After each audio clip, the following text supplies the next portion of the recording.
有兩位嘉賓上咗嚟啊！歡迎何佩同埋 Matcha， 聽落佢都似直男啊！佢絕對係啊！佢係個口會快過佢諗嘅嘢嘅，係啊！聽搣完有啲屁製嘅 passport 咁樣啦，可能佢嘅反應未必係我預期咁開心咯。即係可能有時佢鬧完我之後咧，我嗰期咧就會好啲咯，係啦，好啲啊！訓練男朋友好似訓練狗咁，做啱嘢俾獎勵讚，做錯嘢要罰咁樣，跟住就會成功。各位鄉親父老，歡迎收睇渣女渣男同鄉會。大家好，我係欣欣，我係小美，我係 Kathy。今日我哋有兩位嘉賓上咗嚟啊，俾掌聲！歡迎何佩同埋 Matcha。Hello， 大家好，我係何佩。大家好，我係 Matcha。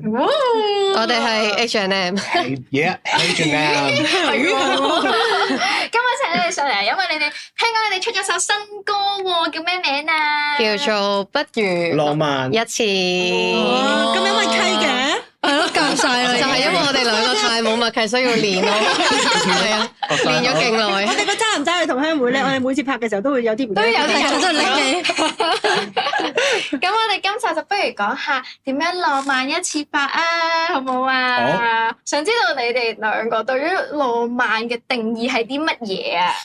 Lady first。我咧就係覺得係體貼對方生活上面嘅小習慣，然後為佢預備嘅一啲嘢，即係譬如可能佢係不嬲都中意食啲雞蛋類嘅嘢嘅，咁可能可以準備唔同種類嘅早餐俾佢食咯。即係雞蛋全餐。之前我見到日本有一間餐廳係雞蛋放題，跟住佢可能有6-7種唔同嘅雞蛋。係咪嗰間 TKG 嗰間啊？係咪嗰間啊？係啊，好正啊！跟住佢帶佢去咯。佢有免費飯飲添啦，同埋有醬油啦，同埋有嗰啲飯素啦，同埋有紫菜啦。但係佢就係每一日嘅蛋都係限量供應。咁中意食蛋嘅人係出色㗎喎。係啊，我都中意食蛋識㗎。係因為你中意食蛋係咪啊？唔係，因為我覺得蛋咧可以有好多變化咯，即係佢煮咩都得，同埋佢又有營養啊嘛。跟住之後我就覺得浪漫係有種係日常嘅一啲小心思，即係你 feel 到對方嘅需要而俾一啲啱佢嘅嘢佢，我覺得都係一個浪漫嚟嘅。呢個就係日常啲日常嘅浪漫。阿 Mark 咧，我覺得浪漫，因為你係咪一個浪漫嘅人啊？我一定唔係。你唔係咩？諗咁耐。但以我所知，你嘅 MBTI 係 ENFP，ENFP 出名浪漫㗎喎。係咩？死啦！咁係你渣咗喎應該。或者佢浪漫，因為日常啊，即係冇覺啊。可能我又唔會特登諗咯，可能做咗我都唔知啊。可能即係有時做咗都唔知嘅。係，例即係可如咧，能我譬如你有冇俾人讚過你好浪漫啊？好少都有咧。嘅1-2次，即係可能有時佢講咗一啲位係佢覺得浪漫，但係我又覺得好似好日常。例如咧，即係可能我好似為佢煮過一啲好食嘅嘢，定係咩啦？但係我係純粹即係佢想食，我你真係想解決太生理 casual 啦。我真係想純粹煮俾佢食。 OK 即係我覺得哇呢個嘢好味啊，煮俾佢食一定好食㗎。係。咁我就純粹諗呢樣嘢，但我冇諗佢冇浪漫。哦，你咪個 presentation，你唔小心整嗰啲燭光落去啊？即係唔小心咁樣咧。好似嗱皮膚呢 set 其呢個完之後就我覺得我自己儀式感就真係弱啲嘅，所以咧你話即係做到浪漫咧，呢一個係我係後知後覺。佢話喂，set個蠟燭先浪漫㗎嘛。我又係喎，我平時即係可能煮完啲嘢食就咁放喺台邊度食㗎啦嘛。咁你自己對於浪漫嘅定義，即係你有冇做過或者你收過一啲好浪漫嘅一啲禮物啊，或者經驗啊、過程啊咁樣？做過有嘅，我之後真係好努力去試下，即係做一啲手作嘅嘢，因為我一定唔係做啲手作嘢嘅人本身，因為係啦，但係我就好努力咁整咗啲類似紀念冊啦，有啲相啦，有相有字，係啦，有相有字，我寫咗最多字啊！呢啲真係好屈機，好出色啊因為係女仔做㗎嘛。係我調翻轉我識，我就寫好多字，同埋寫好貼好多相咁樣。咁都係係咪就係為你而家嗰一任？冇錯，冇錯。經過無數嘅歷練之後咧，我終於學識呢個技成為能啦。咗一個浪漫嘅男人啊！成功調教。咁係啊，係好事嚟嘅喎係，但係聽落佢都似直男喎，你認唔認同啊？佢絕對係啊！佢係個口會快過佢諗嘅嘢嘅，係啊。有時直得滯咧會得罪人，我自己都唔知嘅，我真係試過好多次嘅。但係咧，我要幫佢補一補底，就係因為佢比起直男咧，佢算好啲，因為佢會 sense 啊，我係咪講錯嘢？即係佢會 feel 對方反應。但係都已經講咗啦係即係成個家長，雖然講完先諗後果係一樣嘅，但係咧佢好啲，就因為有啲直男係佢唔覺得自己錯或者佢得罪咗人咯，但係佢係會 alert 同埋會 feel 到對方有唔舒服而去再調整自己咯，係啦咁樣咯。好在啫，好在唔係討人。咁你哋做過最浪漫嘅事情係咩啊？即係我自己係咪？我覺得都係煮嘢俾另一半食咯，係啊。你本身係識唔識煮嘢食啊？我係中意食中意煮嘢食。你都唔小心講咗個食，係因為以前係有好多即係我可能屋企人啊、身邊人都好中意煮嘢食啦，然後我就係可以好開心咁淨係食啦。但係其實我發現我都中意煮咯，而我而家都會成日煮嘢俾自己食同埋身邊人食咁樣。好浪漫，好似我啊係啊，我哋都係我都中意煮煮嘢食㗎 spread love 嘅人士係啊，佢整便當㗎，煲湯㗎。係啊，我係負責食嘅。專業食家啊！我以前覺得食係好幸福嘅一件事，但係我覺得原來而家煮俾人食都幾幸福咯。係啊其實細個覺得咧，阿媽煮飯俾你食係理所當然嘅，但係咧，你試下夏天入去煮一次咧，你粒身水身汗，你會覺得哇，我媽真係好食。好偉大咯！係啊即係覺得爸爸媽媽。所以唔該各位任何男女都好，如果另一半為你煮嘢食嘅話，真係要好好地多謝佢。啱啊，喂食晒佢，係係啊，我可以真係分享我就曾經我即係煮嘢食俾人，其實你哋都講得係 spread love 嘅方法啊嘛。咁咧咁我係唔識煮嘢食噶嘛，跟住之後原來我有一次真係煮咗個佢最中意食嘅千層麵俾另一半啦，跟住之後佢食完就好食，跟住就翻工咯。即係佢完全冇任何嘅反應。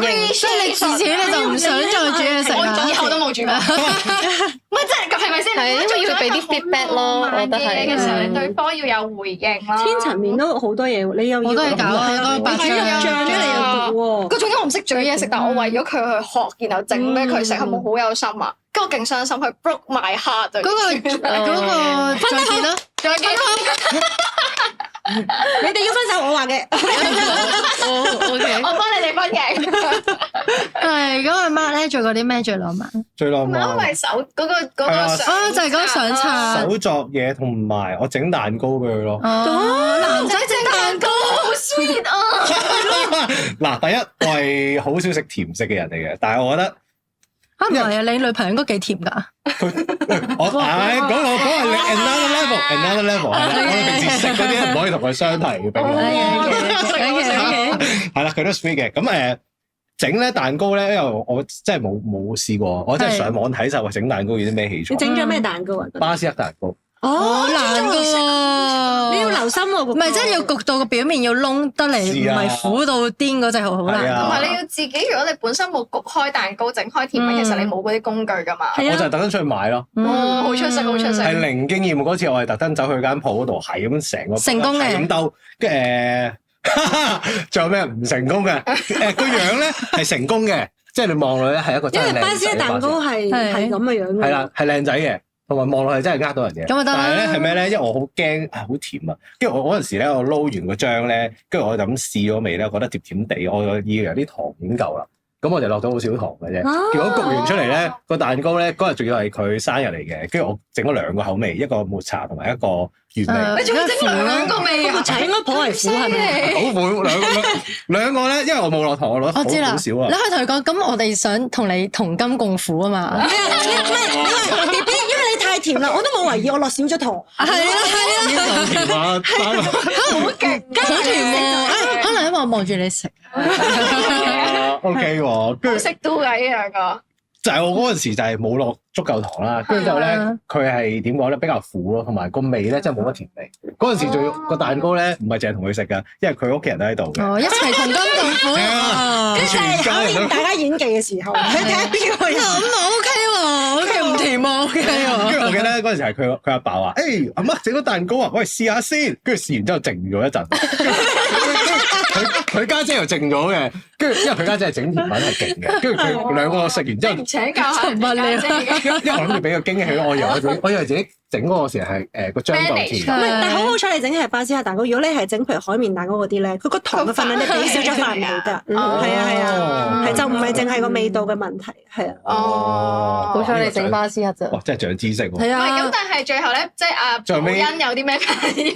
佢都係靜咗嘅，跟住之後咧，佢嗰陣時大家靜咗大概10秒左右。 10秒都好耐。好尷尬，好尷尬，好食都係嘅。係啊，定咗10秒 ，exactly，佢哋食緊啊，喺度。唔係佢哋諗緊啊，轉數緊。跟住之後咧，係我女朋友，即係第一句話，唔係，幾健康冇落糖啊，定係咩？好苦啊！跟住其實佢阿爸同佢家姐話係咯，係咪即係開始就開始講個 comment 漏咗啊係啦，跟住之後最後尾呢個蛋糕就大家淨係試咗一啖之後就冇得食，哦，都好你咪加啲嘅，都好 jam 嘅。啊，或者加啲蜜糖。冇嗰陣時已經拎咗出去啦，哦，已經拎咗出去戶外燒烤啊，咁都真係幾苦喎。咁你有appreciate 你嘅用心啊？都有你嘅 appreciate 好意係嘛？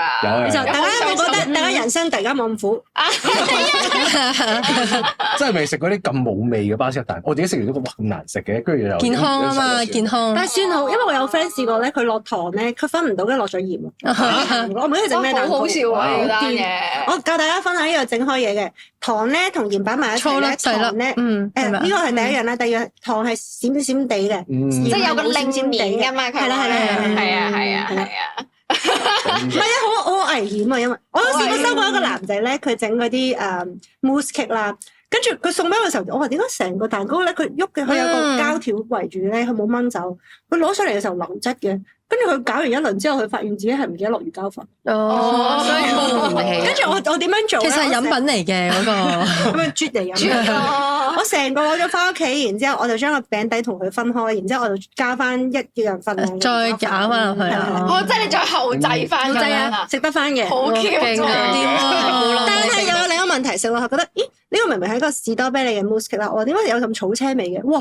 佢犀利啊！佢士多啤梨連埋定擺落去做，係啊，厲害，因為係我人生有纖維啊！咁黃佩咧有冇做啲浪漫大炒車嘅嘢啊？係啊，其實又唔係話炒車嘅，不過可能就係 handmade 完一啲皮製嘅 passport 咁樣啦，即係送俾佢啦。但係可能整皮係好嘥時。我整過2次，唔會再整。跟住之後，但係可能佢嘅反應未必係我預期咁開心咯。但係但係其實嗰個係完成品嚟嘅。咁點解咧？佢覺得冇咁開心嘅原因係因為佢覺得唔啱用，定係覺得點？可能嗰期有啲佢更加需要嘅嘢嘅，咁但係因為對於我嚟講手作就係好花時間嘛，我就但係可能對於佢嚟講，佢可能有啲預期想我送嘅嘢，但係我冇送到俾佢。咁你有冇唔開心？我有啊，我會覺得我咁花時間去做呢一樣嘢俾你，你個反應即係佢又冇話即刻呻嘅，但係佢嗰刻我就係 feel 到冇好開心，然後我都已經會默默會覺得咁啊。會受傷咯。我覺得就算唔中意，你都要俾好情緒價值咯。你扮你都要話，係啊，你用咗咁多時間去整，咁靚，我一定用一世啊！話俾你聽咁樣咯。因為話説我當年咧有任男朋友啦，咁我好中意海綿寶寶嘅，咁但係佢咧就係唔係好識分海綿寶寶嘅正版定係翻版啦，分唔到㗎。嗰隻唔識啦，跟住佢買咗隻咁大隻嘅海綿寶寶俾我，假嘅，特登抬翻嚟咁樣啦。但係假嘅，即係佢隻眼係紫色嘅，好 fail 嘅。但係我真係，哇，好靚啊，好大隻啦，多謝。有大隻眼紫色嘅，跟住我就睇咗隻假啦，但我冇提佢咯。但係你屋企住成千尺咧，佢送咁大隻公仔俾你都唔 consider 嚟嘅。唔係，但係其實我抬翻去，我搭緊巴士，因為我細個最搭巴士，我因為搭巴士。攞住咁大隻，又唔知放邊度，其實翻去抌咗。係咯，但係你嗰下好好嘅就係俾情緒，要俾情緒價值咯，即係就算你知道嗰樣嘢係，但係佢又花咗錢，又花咗心機，又花咗時間。咁你之後有冇佢有冇用啊？有嘅，我哋去旅行都會用嘅，但係咧即係平時嗰刻我哋有講翻開件事話，其實我係覺得點樣，所以我整呢一樣嘢，但係可能佢就會有啲預期係覺得。佢有啲嘢佢更加需要，咁我哋兩個就講翻開呢件事咯。咁你就冇再唔開心啦？冇，其實我覺得所有嘢當下個情緒都係個感受都係真實嘅，即係都始終都會記得。咁但係最緊要係大家肯溝通講翻開件事啊！即係會唔會再係咯？有 PTSD 咯，好似送乜嘢都向之後送翻啲實際啲嘅嘢嘅，即係我覺得其實 passport 嗰個套都好實際嘅，但可能佢本身都真係有啲嘢佢預期好想要，然後佢可能都會。在意我有冇觀察到，係啦，咁但係嗰刻我送咗啲 handmade，即係雖然都係用心整啦。有啲人唔中意驚喜，係啦，但係嗰刻就未必係最需要嘅嘢。特登激佢咯，特登我知啊，我唔掃啦。咁你有冇收過啲最浪漫嘅驚喜或者一啲體驗啊？有冇一個好好嘅回憶啊？有，不過因為咧，我好似呢一個 case 都講過幾次。係咩？我哋冇聽過啊。OK，係，我就係佢。帶咗我去一個停機坪，然後睇到星星嘅地方煮嘢俾我食咯。係啦，即係有少少半 camping 嘅感覺嘅。我以為佢帶你去停機坪可以坐直性嘅。唔係，但係因為純粹係佢一個係橋段嚟嘅。咯，我以為係。嗰個環境係好超可以睇到好寬闊嘅海同星星咁樣，係啦。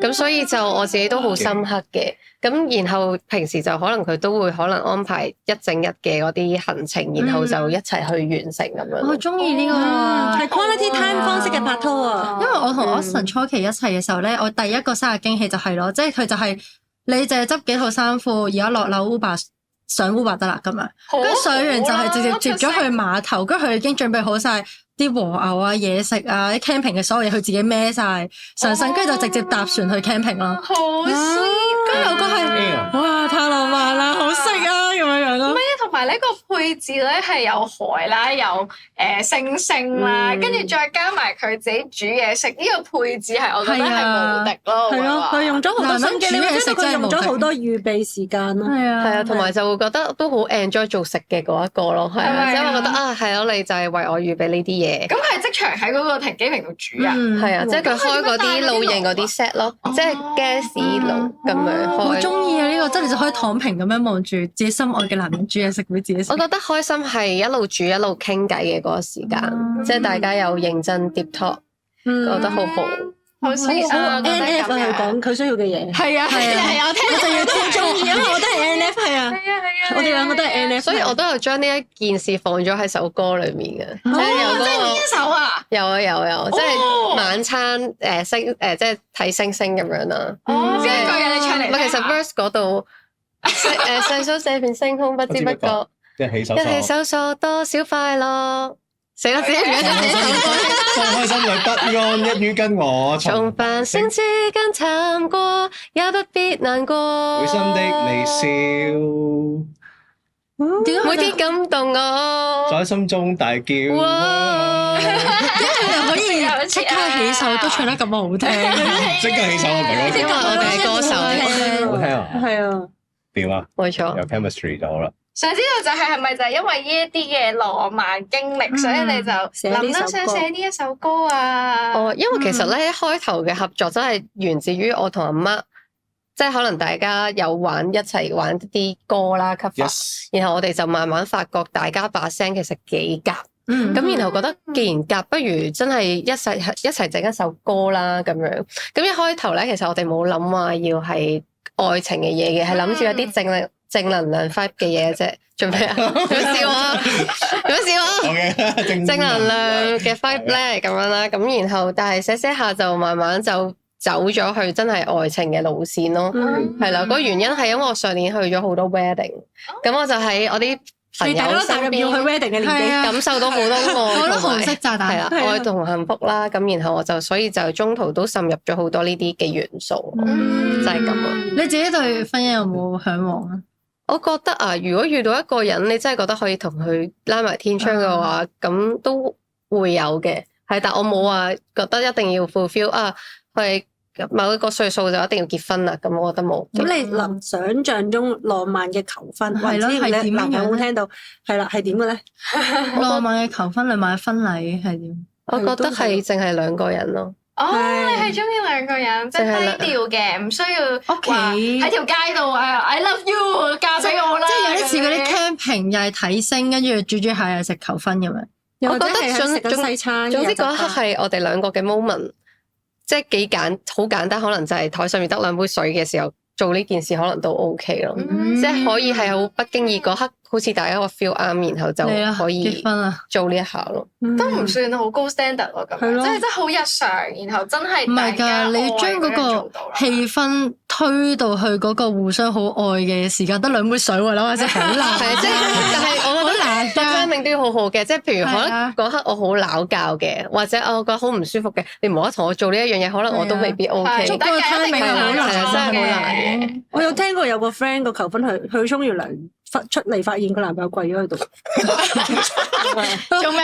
你冇嘢平身。跟住我聽另一個就係話，嗰個 trip 總之係佢男朋友預備嘅，跟住佢冇 expect 啦，然之後佢係腸胃炎啦，跟住肚痛屙到半條人命出翻嚟，跟住佢求緊嘅時候，佢有另一波又嚟啦，跟住佢就係明㗎，我應承快啲，我應承跟住走，跟住再去，好唔浪漫啊！呢件事，我覺得好好笑。我淨係聽過我覺得都唔係太好嘅 timing，就係去完迪士尼喺迪士尼求婚咯。點解好臭啊！因為你去迪士尼之前就好靚啦，係咪？但係你去完迪士尼已經係歪晒又攰啦嗰日，跟住突然間求婚，跟住我 friend 話。雖然嗰下感覺個場景係浪漫同靚嘅，但係佢自己其實狀態唔好咯，係啊。我每次去完迪士尼都好臭嘅，我用心玩，搞唔掂，會出汗有啲咁。用心玩同埋你唔 expect 求婚，你會不顧一切咁樣玩你迪士尼㗎點解行嘛。慢步嘅喎？即係你係啊，你一定好攰咯，個人。所以其實係應該玩之前就做。係啊，係啦玩之前就帶住好輕鬆嘅心情，好開心嘅心或者情周圍行。唔好以真係玩到咁盡咯，即係可能知道自己有個 mission，你就可能輕鬆啲玩，或者可能就係入去食個餐廳或者點樣。但我最近咧，我喺嗰個 Harry Potter Studio 日本嗰個，咁係有嗰啲哈利波特拍攝場景嘅。跟住咧，我同我個 friend 去啦，咁兩個女仔喺度睇下啲人玩咩咁樣啦。去到差唔多收嘅時候咧，跟住有一 pair 情侶喺餐廳嗰度求婚咯。跟住突然間全世界喺度拍手，咁就係佢哋兩個都係着住嗰啲巫師袍嗰啲咧，跟住但係好驚嘅呢啲好多人咧，咁應唔應承？唔係，跟住我哋係話點解佢唔喺入邊嗰啲好靚嗰度場景嗰度求婚，佢嚟到餐廳嘅其實冇特別嘅咯。啱啱補完妝咯，女仔係咪啊？即係食下飯，仲要大家趕但我住好驚呢啲好多人嗰個館，係話好驚唱歌求婚咯，我知喎。唔係睇你對於因為你要聽佢3分鐘唱歌，即係到底你笑好唔笑？即係3分鐘個表情有 spot 實咗你喎，啲人影住你，跟住即係我覺得唔知啊，所以我好驚。我好驚唱歌。唔係你唔好講我求婚咁遠先好唔好？我想講我唔想有人同我求婚㗎，OK？我哋翻嚟呢個浪漫主題，因為咧我主題。自己咧對於浪漫嘅定義咧，其實係好高 standard 嘅，因為我自己係好識製造驚喜俾另一半嘅人啦，我覺得嚇，即係我覺得攞出嚟同大家 PK 下。唔係啊，因為咧講嚟聽下先。show Show me what you got。覺得我做過最浪漫嘅嘢咧，係我作咗首曲俾我嘅另一半啊，哦但係前提係我唔識音樂㗎，咁所以咧。咁你係點樣完成呢個？我係靠 AI 啊！即係咧，我係靠呢一個 AI 同佢講我哋之間嘅浪漫故事啦，即係我哋點相識啦，跟住我哋個故仔係點啦，我就叫佢用 MBTI 做主軸，然後咧佢寫一首歌要押韻嘅咁樣啦，跟住佢真係寫咗首好完美嘅詞啦，我認為，咁然後我就掟落去嗰啲 AI 整歌嗰啲嘅 app 嗰度，佢真係即係我仲要講話，因為我知 low-fi music 係 low-fi 定係 low-fi 啊？係啊 low-fi，跟住我話我要 low-fi。快嘅咁樣啦，跟住佢做完出嚟之後，哇！我勁滿意，佢剪埋片我咯，有聽過，最後有啲似嗰啲係啊 JJ 嗰啲 style 咯。係啊，佢剪埋片，跟住又唱得啱晒音嘅。哦，OK，係啊唔係佢 low-fi 嘅，佢唔係 pop song 嚟嘅，OK。跟住之後我就剪埋 MV 啦，跟住砌晒成首歌，跟住就送俾我。MV 都有埋。係啊，即係我哋啲相同片咯。即係唔好睇小 KOL 嘅嗰個 production 能力。係啦，因為我識剪片啊，跟住所以我就用咗呢一個方法，然後我係非常之建議所有情侶都試下呢一招，即係另一半係會感動到暈嘅。係啦，你 battle，你講先。我覺得你準備個時間其實都好值得欣賞。係咪啊？即係雖然唔係我作嘅，但係我會覺得我諗到呢個心思已經係好感動㗎你冇諗過你唱啦。埋啊？其實嗰陣時，我有諗過嘅，我有諗過。或者你將你把聲掉埋落俾 AI 度，然後佢就將你把聲出嚟。可以㗎，可以㗎，可以㗎。咁佢就會以為係你唱，你就係啊，真係的確係我唱嘅。然之後入邊嘢嚟一個飆高音嘅環節。我特登去埋 studio book 埋錄音啊嗰啲啊，唔係，咩但係因為成咧，我咧即係雖然我日日浪漫啦，我個人，但係我都好 deadline fighter 嘅，所以咧我係2月14號前夕嗰幾個鐘先完成呢一件事嘅，咁所以真係勁掹水，所以我就唱唔切啦。我做過嘅咧就係咧同某一任啦去過旅行，跟住去咗好多日，影咗好多靚相，因為帶晒腳架同埋帶晒大機去，跟住我就揀咗好多靚嘅相，跟住我就整咗一本書出嚟，係真係印出嚟揾人印，好勁係啊，印咗2本，為世界上唯一嘅2本，係啦，跟跟住你就送晒俾佢，就送俾佢咯。你唔會覺得咧，你咁辛苦整完一紮嘢咧，送咗俾佢之後咧，你會有種我要將我咁嘅禮物要送出去。我好中意，我仲記得我哋分手嗰日咧，哇！點解跳到我？跟住咧，咪啲嘢咪收咪執嘅，跟住有啲嘢俾翻你剩嘅，佢話佢要 keep 嗰本書啊，係啊，係啊，嘢。所以我本書我都冇訂，因為咧我好嗯習慣地咧前朝遺物我都揾啲箱啊嗰啲整。我都係啊，我有但係嗰本書咧啲而家都係擺喺我屋企個。其實嗰本書有少少似 pre-wedding 嘅 wedding 相咯，係嘛因為啲相真係影得好靚佢有大機影啊嘛，仲要係啊。係啊，同埋可以睇翻，譬如話啊，呢個係嗰個咩富士山，呢個就係我哋嗰日乜乜乜乜啦。雖然咧發生咗啲咩，但係我哋都好開心啊！即係我會 remind 翻咁。我都可以 battle 我覺得最開心嗰樣嘢係佢話分手之後佢要留低嗰本嘢。係啊係啊，即係就會好靚咯，光彩得整得好好，好有老娘就係靚。呢個嗰個回憶性好在心喺度。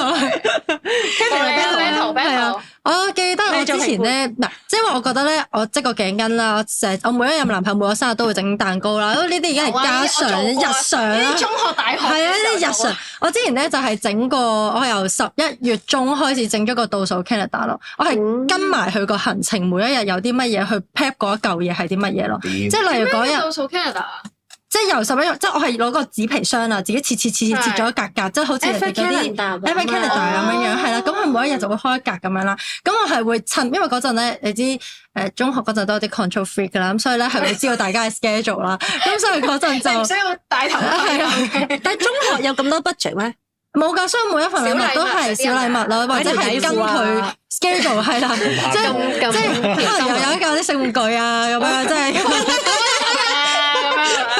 即係按摩券啊，即係又有啲例如手工啤，即係可能嗰一個行程佢係好攰嘅，同埋可能嗰個最後嗰一日行程係佢同完兄弟玩完嘅，咁我就有個手工啤就俾佢翻嚟屋企自己 chill，係啦，即係又會有好多唔同一格格嘅嘢咁樣。好有心喎！我嗰陣買禮物買咗幾日咯。即係真係每一日去諗佢完咗 schedule 嗰日佢需要啲乜嘢咯，即係有 bath bomb 又唔知乜嘢咁樣。但係而家就唔會再做，因為太攰啦。即係阿媽嘅反應係你就係覺得俾我哋超越晒你可以做嘅嘢啦。Another level 已經係個。但係呢啲一開咗個頭咧，就會覺得下次要俾更強嘅嘢去超越佢，如果唔係就會唔夠勁。唔係，所以分咗手咯。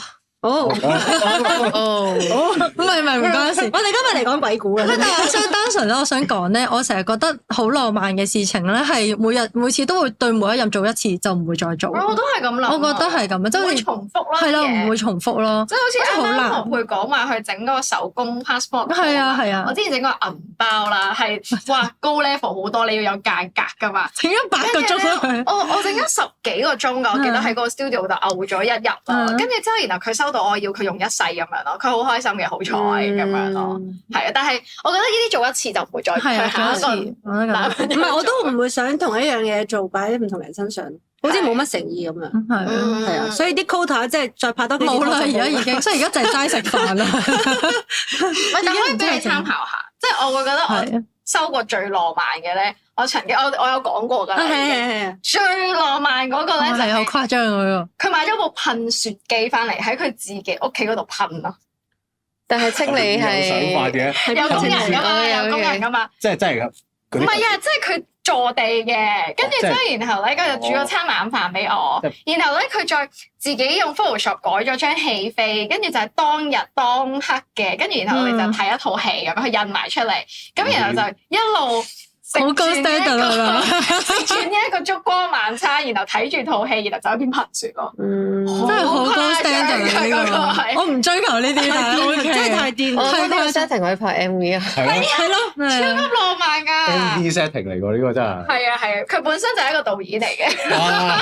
我係天人叫佢慳翻筆錢帶我去食 Michelin 算啦。唔係㗎，好 sweet 㗎。係好 sweet 嘅，好 sweet 嘅。但係都可以參考一下，好多參考浪漫㗎，我覺得。好誇張。我覺得送咩禮物其實都睇 MBTI 同埋佢個 love language。係啊，呢個真係。language 係咩啊？你哋有冇做過嗰個 test 啊？我自己係一路都係偏好physical touch，你係咪唔知邊5個啊？佢笑啊！嗱，咁我哋介紹下啦，即係 love language 咧，佢係有5個嘅，咁然後每一個人咧，佢哋都會有一個唔同嘅比例之分。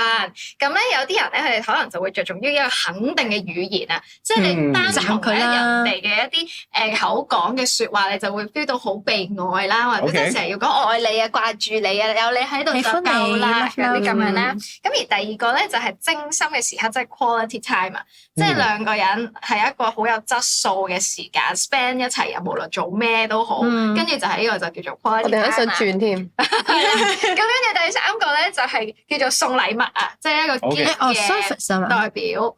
送禮物冇所謂嘅冇所謂， Receiving 係啊， gift，跟住之後然後咧，有啲人係因為佢覺得收咗嗰份禮物先會覺得呢個就係愛啦，每一次見到份禮物咧就會好開心，知道你係愛我啦咁樣啦。咁而第四個咧就係 act of service 啊，就係服務性嘅行為，即係有啲可能就係斟茶、遞水啊、幫你按摩啊、分擔家務啊等等呢啲啦。咁而第五個咧就係呢一個肢體嘅接觸，即係 physical touch 啦。咁你哋點樣排呢一個次序咧？講啦，我用係嘅。我覺得係 physical 先嘅，之後就係個 quality time 咯。哦咁所以你一定係唔可以 long 啲嘅。佢一定係兩個人 stay 喺屋企嗰唔可以啲 long 啲 Netflix and chill 嗰啲，開套戲睇10分鐘，係做其他嘢。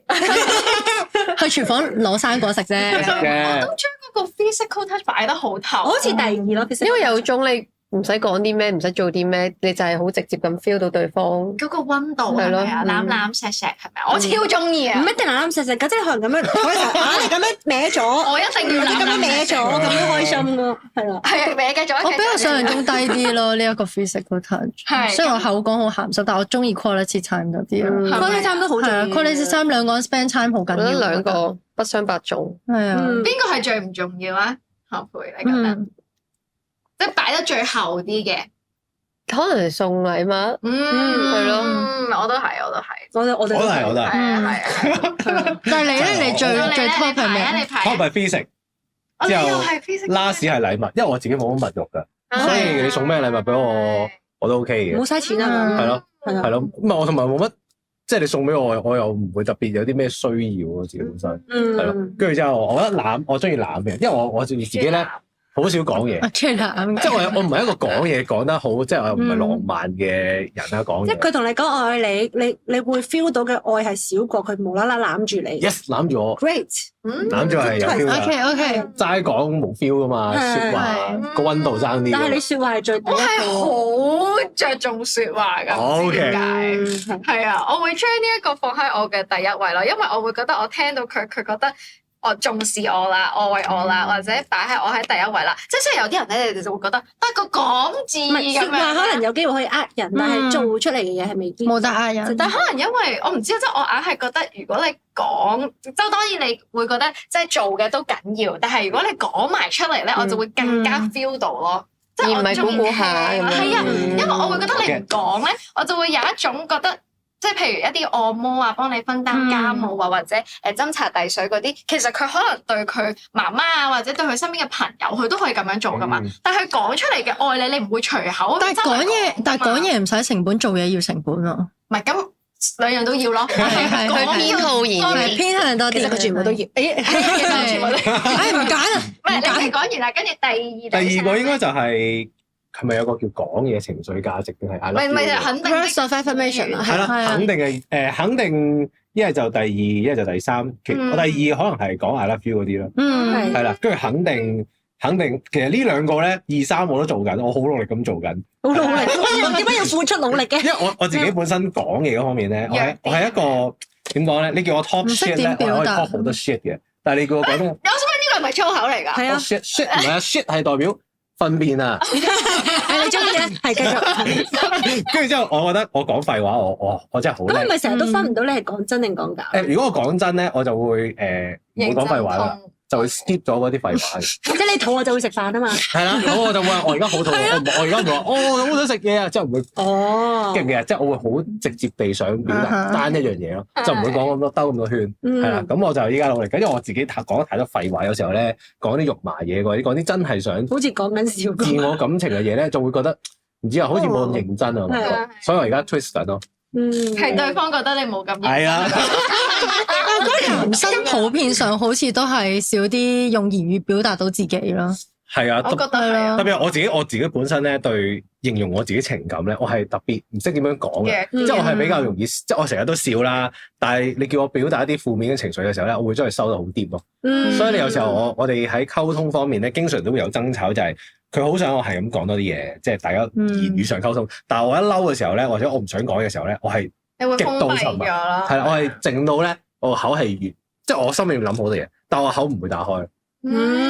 所以我覺得 deep 嘅 conversation 好重要。係 chat 啊，係啊，係啊或者要識點樣表達自己都好緊要。係啊你唔表達，你唔交流，兩個人點行落去？係嘅但係你哋有冇曾經遇過另一半咧？即係佢唔係一個 hugger 嚟嘅，即係其實佢係唔係好中意攬攬錫錫，即係你就會感受唔到佢嘅溫暖。我覺得冇啊吧，冇人應該因為如果係嘅話，應該唔會揀埋一齊。係咯，柏拉圖戀唔愛，係嘅，有時一齊咗先知噶嘛。你係生理喜歡係咪網友嗰啲戀愛嚟嘅？係咯，唔係，我都認同係生啊理喜歡呢樣嘢。生理喜歡都幾緊要㗎。嗯，係咯即係相比起條件上，你其實你身體已經好明確咁知道啊，你對呢個人係有吸引同埋即係中意咯。唔係嘅，因為我真係遇過，柏拉圖戀愛係咪？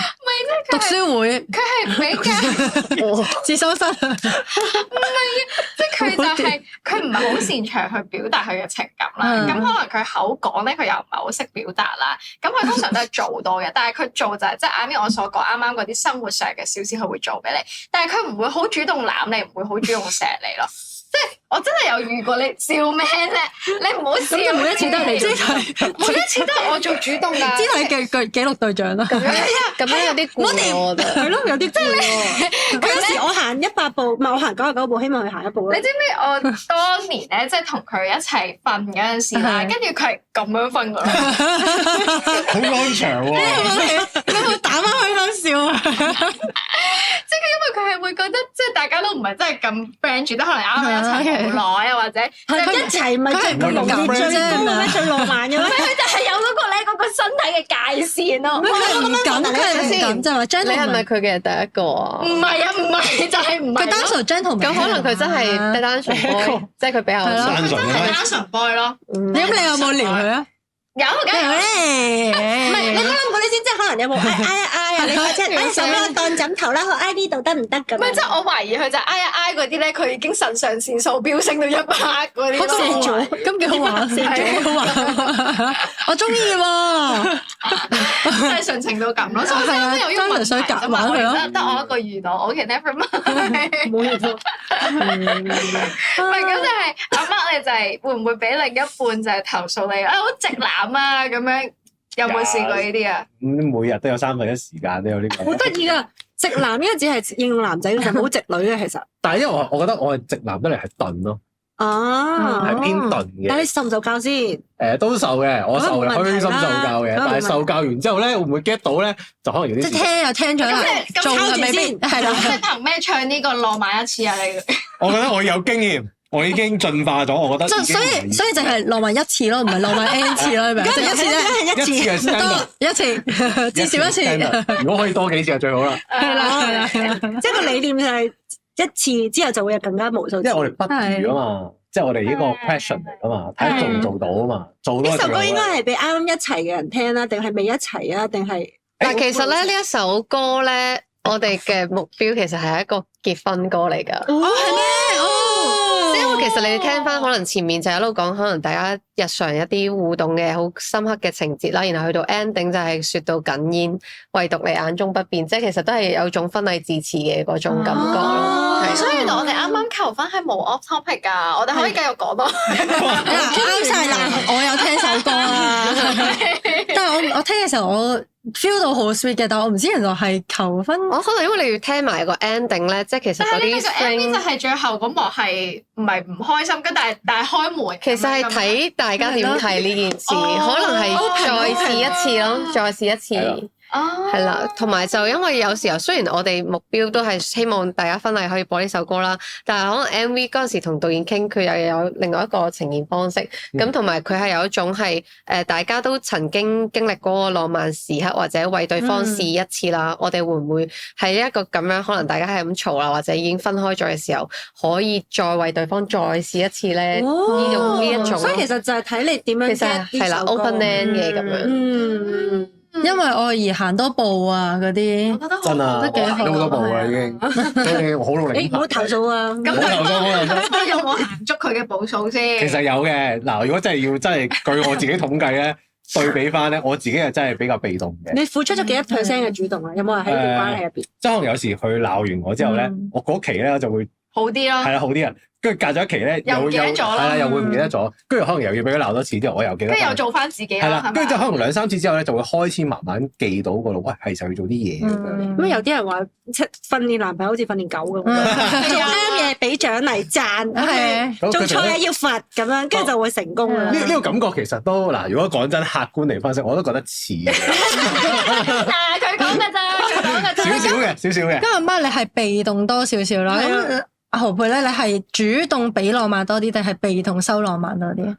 我其實我係都幾有儀式感嘅人嚟嘅，咁但係如果對方俾我更多嘅時候，我就好似會約咗咯，俾下去咯，係咯。但係我會覺得呢啲位我都識做嘅，但係我有遇過係比我更識做嘅，就係啱同你講講出嚟俾阿媽參考下先。係咪我係唔識做咧？就真係係煮嘢食同埋會幫可能安排晒所有嘅行程，每個 week 都會諗去邊，即係咧每個 week 㗎係。係啊，所以就係所以，但係對我嚟講咧，因為我係 I 人啊嘛，有時候我都需要 me time 咁。其實你唔想出街，我覺得偶爾出咯，但係佢哋會 feel 到係好想見，即係 plan 下啲口係，但某程度佢都係好貼心，即係佢真係好想見，同埋大家見面就一齊做好多嘢。咁但係對我嚟講，某啲嘅階段會覺得會攰咯，係啦，咁所以就係要揾到大家嘅步伐。如果佢唔係掹住你出去逼你見佢啲朋友，應該都 OK 吧？即係 I mean，可能你兩個有啲 quality time 做啲嘢。係咯。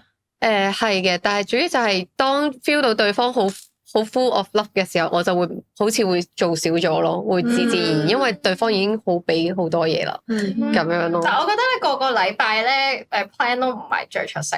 我曾經咧有一個又係好浪漫，有同大家分享，大家又可以參加，每2個鐘一次。我知夠鐘啦，準備好未？拉高個 standard 拉到好高。佢咧就喺我生日啦，你哋唔知有冇睇過一條片啦？佢就係咧俾2張紙仔嚟抽，咁咧佢就已經2個地方，佢已經 plan 好晒要做啲咩噶啦。咁你就抽去邊個地方啦。好啦，抽完啦，跟住之後佢就會2間餐廳，佢2間餐廳 book 晒。咁然後你再抽，咁樣食日本嘢定西餐，跟住咧，然後你就去影相，邊個地方影相再抽，跟住我每日全日嘅生日就喺度抽紙仔，然後好有驚喜，好啊！重點係佢幫我拍晒片咯，即係佢攞 angle 幫我拍。但係我覺得2個都一定要係好嘅嘢咯，即係如果佢 plan 咗另一個唔開心就唔開心。好㗎，佢有一個，我記得嗰陣時佢好似係一個係去迪士尼，一個咧就係去一間我好想去 staycation 嘅酒店咁樣嘅。咁總之2個地方我都係想去，同埋未同嗰個男友去過咁樣。跟住我2個抽到其實都係開心嘅 option 啦，即係佢係知道我想要啲咩，佢就抽紙仔咯。跟住然後禮物都有得抽咯，但係其實最後咧，咁咪預備晒一定係係啊，係翻到去其實佢已經買晒，只不過係送邊一份禮物俾我先咯，係咪好出色啊？係咪好值得參考啊？所以金錢嘅威力，超能力。唔係，所以我唔係錢咯，即係心思啊，佢個腦已經諗好晒啊！下個生日、下個情人節，即係但係有時咧咁識嗰啲都好驚嘅，即係佢咁識代表佢以前都受過好多唔少佢第一次㗎特種訓練。其實都係嘅，唔係，但係有啲人天生就係有呢一個浪漫嘅 genes 啊，係啊。但係我覺得有時浪漫都幾傾向日常咯，頭俾開頭講咁樣，即係真係臨瞓前嗰杯水啦，真係好緊要。佢成日都要佢男朋友臨瞓前斟杯水喺嗰個茶幾。但係我覺得呢個係件好浪漫嘅事咯，即係出嚟哇，佢跟住準備好杯水俾我啦，即係其中一啲，我覺得啲日常浪漫都好緊要。我覺得吹頭咯。我覺得吹頭係超級 sweet 嘅，唔係個個男仔識吹頭喎。係佢唔識，但係如果佢肯，但係個個女仔都識吹頭咯。肯定講啲鹹濕嘢，吹邊度嘅頭？即係自己吹頭髮，即係你可以幫男仔吹頭髮噶嘛？咩？但係我想講上次最癲嘅係咧，我哋請咗智障情侶上嚟啦 Kyle 同埋 Cherry 係啦，唔知你哋識唔識？跟住咧，然後 Kyle 咧係幫 Cherry 紮辮啊，係龍蝦辮嗰隻，Cherry 一路化緊妝，係啊，好靚佢辮辮得調教有數。我未見過一個男仔射頭過去，辮頭黐線，即係你唔係髮師嚟，係係啊，好啲。即係我哋嗰日見到咧，係覺得哇太慘啦，真係啊！但係因為佢哋結婚㗎，你明唔明？即係行入下一個階段係應該㗎。要播多次呢首歌先得。咁我想知你哋拍 MV 會唔會覺得好尷尬定係點樣？你哋咪要飾演情侶㗎嘛？但雖然你哋唔係好多親密動作嘅，我有睇到。你哋會唔會覺得喂，你其實明明好 friend，跟住要拍呢個 MV 會好尷尬？我哋咩唔咩？我原來你哋唔 friend 嘅，講笑啫嘛，唔係即係我嗱，你見唔哋覺得見到啊？就係呢個口快過我腦，就係講笑啫，講笑啫。我自己覺得好開心其實我一個字都冇講，佢已經驚咁咯。但係佢講咗出嚟啦，已經。唔係，我同何貝就認識我幾年嘛？你自己諗啦。 2-3年咁上下啦。唔係因為我真係乜都未講，然後佢已經 default 咗我嘅反應講笑啫，咯。我講笑啫，係啦。跟住之後sorry，因為同一間公司，所以認識。係啦，跟住就純粹我哋拍 MV 嗰陣咧，我自己有少少緊張嘅，係啦。點解跟住之後，因為我覺得因為冇人睇住。我自己心虛啦，第一，我有少少驚，係啦，有少少心虛嘅。跟住之後我覺得拍嘅時候，因為我又未試過見其他女仔噶嘛，即係咁講。跟住之後我就會有少少緊張。咩人保恩係初戀嚟㗎？係啊，technical 嚟講，等先。嗱，我初戀咧，我好耐之前10幾年前咧就有一個拍過6日拖嘅，我唔知算唔算啦。咁嗰個可以唔計。咁 technical 嚟講就係第一個啦。哦，咁純情都有嘅，長情冇錯啊怪得要調教啦。係啊，係啦，所以就係點解所以咁唔識咯。咁你哋嗰啲咩嗰啲場面嗰啲係即係一定唔係你 initiate 㗎啦，即係可能係何佩林係咪？我唔係導演諗，導演諗我都係當日我先知道我哋要做啲乜嘢㗎咋。係係啦忍唔到笑嗰啲啊，即係黐埋因為咧，我哋拍 MV 之前，我哋都有試過喺某啲 stage 唱呢首歌嘅。咁嗰陣時，我發現大家對望都尷，就覺得唔 OK，因為我哋要唱一首 sweet 嘅歌，咁所以我哋都有花啲時間，我哋練習eye contact 嘅。咁然後，因為我係一望佢，我就好想笑。係跟住之後，跟住我就覺得我唔得，我真係如果拍 MV，我要完成呢件事嘅話，我要俾翻嗰個專業出嚟啊！咁我就要做少少嗰啲演員訓練啊，即係真係要我冇，去即係冇，我覺得係相配事前可能都要同佢傾多啲偈，同埋就即係我冇去諗，即係好介意呢件事啊，因為我覺得就係拍 MV 咯，係啦咁樣，咁所以但係我哋事前都真係花多咗時間，大家去見面傾偈，同埋就即係至少對望嘅時候唔好避開，因為初初我係望佢眼，我好自然會避開嘅，跟住我覺得我唔可以避開。其實經常會㗎。唔係佢忍唔到笑，所以要避開。唔係啊，唔係我唔係因為咧，我會望住佢，我會諗起一個卡通人物，然後我就好想知係咩卡通人物？不如你哋諗，邊個卡通人物？唔係因為純粹係佢笑得好。狗頭咩？唔係呢個意思，係純粹係因為佢每一次唱歌，其實佢把聲係好有感染力嘅。咁但係咧，佢一好用力笑，俾嗰啲錯嗰啲表情俾我，我就覺得佢好 try hard，然後我就覺得好想笑。係啊，但係其實佢係好認真咁唱緊呢首歌嘅，咁咯。咁你可以開估未啊？嗰個卡通人物？唔係我唔知佢你想唔想 ？OK 啊，龍貓咯。佢講完我先講。龍貓啊，笑啊，你笑嚟睇下。即係嗰個假笑，唔係假笑，真笑啊！你個真笑係咁啊？啱我假笑，真得嚟都幾假，假得嚟都幾真個。之後就會見到佢好用力咁笑咧，俾錯個表情俾我嘅時候，我就哎呀，真係失手。如果又做緊戲啦，係咯。不過龍貓我第一次聽嘅，啲人似成我似叮當多啲咯。我以為你似功夫熊貓咯。啊，都有。係啊，呢啲係咪叫紅係男朋友啊？紅係啊？紅係好似唔係咁樣形容㗎喎。唔知紅係咪即係因為紅係好似形容舒服，有少少。紅係一個種族嚟嘅。係啊，啲基奇嘅種族嚟㗎，係啊。搞錯咗添。基奇嘅種族有一個種族叫紅係。不過好似唔係基奇嘅，係好似就算係正常。係啊咩？我通常聽親都係基奇。佢而家係統一，我都係因為聽到啲基奇嘅朋友講過，紅係啊，係嘅，係一個種族嚟呢種 style 係咪都受啲？就係 raw 啲有鬚，跟住有種溫暖感覺嘅，好似好會照顧人咁樣嘅。即係再圓潤啲嘅，係啦，再圓潤啲，厚身啲。嗰個種族嘅人就係係啦，即係唔係嗰個種族嘅嗰個 type 做蝦係啊，即係咩蝦係啊？蝦係瘦嗰啲去頭食咩啊？去頭食，即係唔睇個頭其他部分完美。係啊，蝦係要去頭食嘅。呢個第一次聽，好多㗎，仲有好有趣啊！你形容嗰啲。我翻返嚟先，咁有冇因為好尷尬而拍嗰個 MV 不斷 NG 搞到要 OT 咧？冇喎，反而即係因為我哋兩個都好有嗰個目標要完成嗰個 MV，所有嘢好爽手，咁所以我哋就冇自己太嗰啲叫咩啊 hesitate 咯，係嘅，咁樣係啦。因為我本身咧，我本身如果即係我第一次，即係佢有個先係要拖佢手噶嘛，我拖佢手咧，我就開始冒汗嘅，跟住有啲緊張，跟住但係拖下又覺得，咦唔係啊，我而家睇 MV 啫嘛，即係我個心情上我調整完之後咧，就覺得唔係好尷咯，係啊，同埋同佢講嘢都平常，即係入面大家都 chill 嘅講嘢，跟住就好似成一個 friend 咁，即係就算你拖住手同佢傾偈咧，都好似真係傾緊偈，即係冇話有咩特別尷尬嘅心情咯。即係因為呢一個 MV，你哋之間又再 friend 咗多啲咯。係啊係咯。咩啊？唔係因為唔係我不嬲，其實做嘢真係好好唔係因為一路以嚟其實會同佢合作，就係因為覺得喺音樂上，我覺得係一個幾好嘅 partner。咁然後但係真係可能同佢整歌啊嗰啲過程就慢慢會，我竟然對呢個人會多咗一啲可能憤怒。可能敏感嘅呢啲嘅情感啊。呢可以分享下嘅。係啦，咁然後我就覺得好，即係如果要 as 一個男女關係咧，即係可能情侶咧，其實都可以投射到少少落去咯。即係因為我竟然對呢個人會有啲敏感，所以你 feel 到佢女朋友真係對佢敏感。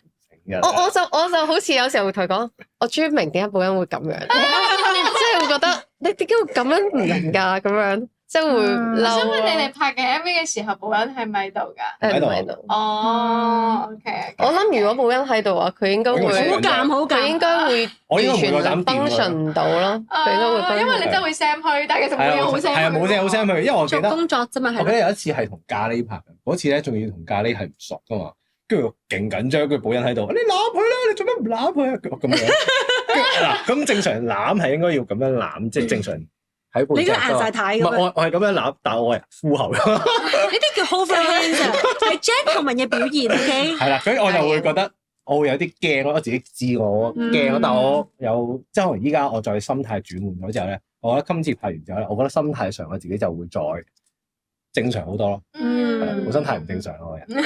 我覺得係因為你會係咁 FF 啲好無聊嘅嘢咯。係啦，同埋我又自己，我明啊我見到呢個仔，我對佢唔住啊，我唔可以咁嘅。我要娶佢係啊，啊！會亂咁 FF 㗎會。呢首歌之後會唔會有啲同類型嘅，或者再更進一步嘅，可能又係關於愛情嘅？因為其實我哋純粹咧真係整咗一首咁嘅歌啫。咁我自己個人發展上，我都會希望今年可以有多啲合作嘅人咯。係啦，咁然後我自己下一首歌其實都已經寫好咗，都係啲少少 sweet 嘅嘢，但係冇呢一首咁 sweet 嘅，呢首太 sweet 啦。 Too sweet。係啦，咁樣咁我都覺得我唔排除同要減 Mark 糖版係。會有可能有再寫其他歌嘅，係啦咁咯。咁你就唔好令佢咁敏感啦。好啊，我知道，因為首歌咧係你哋自己作曲同埋作詞噶嘛。我想問，即係你哋會覺得你哋作曲作詞同埋唱邊一方面，其實你哋係最擅長或者最難去處理啊？不如我講先啦。我覺得佢寫詞真係屈機嘅，因為我覺得寫詞呢個係我嘅弱點嚟嘅。我冇即係我唔識表達咯。要有翻咁上下重係啦，嘅。同埋要有咁翻上下識表達自己文筆，你要識寫自己嘅感受。我自己要中文 rating 有唔識先。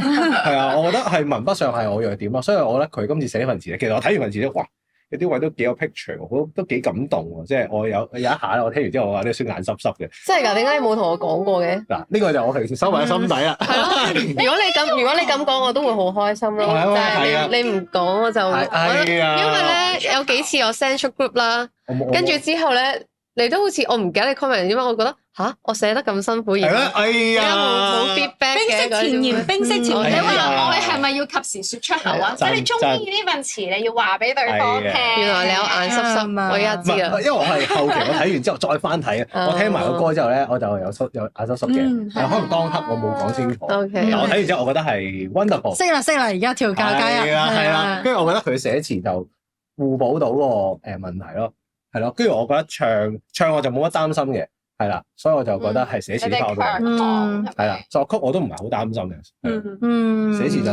覺得佢今次係非常之互補到嗰樣嘢。何佩覺得咧？我覺得都係遲啦，因為其實我本身就係上年去咗好多 wedding，所以想寫首咁嘅歌啦。咁但係同時都係因為有好多 wedding 要去，好想呢一首歌可以完成，然後唱俾啲 friend 聽。我覺得呢個係喺婚禮度送俾佢哋。咁但係就係因為我雕琢份詞好耐，然後我又甚至乎係你哋而家聽到嘅版本已經係改咗4稿噶啦。咁然後咧係連 verse 都有2個唔同嘅版本同時唱緊嘅，但係都 cut 咁樣啦。咁所以就喺我自己喺個詞裡面係糾結咗好耐咯。咁樣好好啊，出嚟嘅成品覺得好唔係啊容易啊，因為我本身自己中文嘅寫作能力都好差啦。我雙語係嘅，係啊，佢雙語我都敏感嘅，係係啊，我都覺得份詞好靚。係啊，因為我 picture 到個畫面，我就覺得 storytelling 我就會覺得好正。係啊，因為你 NF 人咧一睇份詞就會 feel 到有 feel 㗎啦。我係嗰啲咧睇戲啊或者睇書咧嗰啲感動位咧會眼濕濕嗰啲嘢。呢一個我覺得正，係啊，你會 picture 到嗰啲浪漫嘅感覺。咁就好，咁就好啦。所以你要傳達嘅嘢，我哋已經收到晒啦。係係啊同埋我記得嗰時有問過一個問題搞笑嘅，因為我睇完份詞之後問佢：你係咪讀大學中文系？唔係啊，其實我中文係都唔叻㗎。係啊，所以我就覺得哇，份詞咧令到我覺得哇，好似係中文系出嚟嗰啲咁有詩意嗰啲。犀利啊！我覺得唔容易啊。啊，咁多謝。咁你而家首歌係放咗喺 YouTube 啦，佢個人係係，依家首歌放咗喺 YouTube 啦，或者各大音樂平台都聽到，即係平時大家聽 KBox 啊、Spotify 咩都聽到。就好似我哋真人街同香港一樣，都係好多平台都有嘅。冇錯啊！不如你哋喺臨 say bye bye嘅時候，你哋唱幾首嚟聽下。好啊好啊，我哋你使唔使開一開聲？係啊，首先開首。 1, 2愛惜我多一點心思，浪漫試一次，願多點表示，找一點新鮮，哪怕再刻意，極幼稚，流星偷偷閃過，戀愛夢幻的感覺，看到終點，曾在願望中預言。愛惜你多一點心思，尚未有主意，把低分笑話都說遍，別生厭當初憧憬不變，能漆黑中搜索戀愛實在的感覺，或有一天能實現夢中一片。當得你樂意。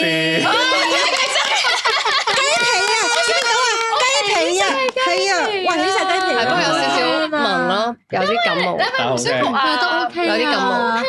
磁性我覺得好聽啊！好開心。快 loop 聽。係啊，第一日都好多次。就記得快啲去聽佢哋嘅《不如浪漫一次》MV 啦，喺 YouTube 啦，各大平台已經有得聽到㗎啦，同埋 follow 佢哋兩個嘅 Instagram。不如 loop 多好多次啊！Thank you。係啊，咁多謝何佩同埋 Mark 上嚟我哋嘅節目。多謝。